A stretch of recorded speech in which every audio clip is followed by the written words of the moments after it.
vlogger ng Pinay Life in Switzerland.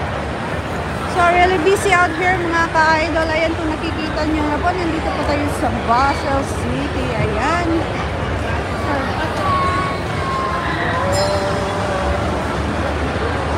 Ah!